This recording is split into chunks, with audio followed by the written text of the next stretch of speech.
Hello guys, welcome to our YouTube channel How to Tutorials. In today's video, I'm going to teach you how to delete all the tagged photos on Facebook. First of all, open your Facebook app, then you will be in a page interface something like this. You have to click on the three-lined option which is on the right lower corner. Tap on that hamburger icon. After tapping, you will be on a page something like this. You have to scroll to the down. After scrolling, you can see settings and privacy, and you have to tap on the drop down icon. Besides that, then you can see settings. You have to tap on settings.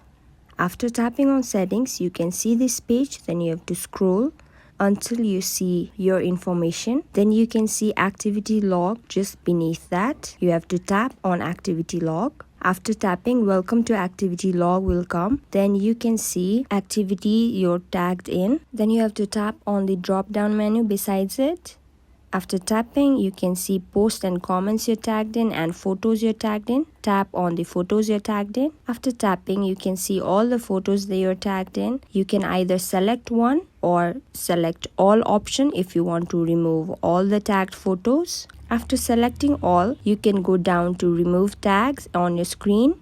Then a small window will pop up. Tap on remove. After tapping on remove, they will ask for your password. Then you have to type your password. Then tap on the submit option. After tapping on submit option, you'll be on a page something like this. Then all the tagged photos will be removed from your Facebook account. I hope this video was useful for you guys. Don't forget to like, share and subscribe, and we will be back with other videos. Thank you.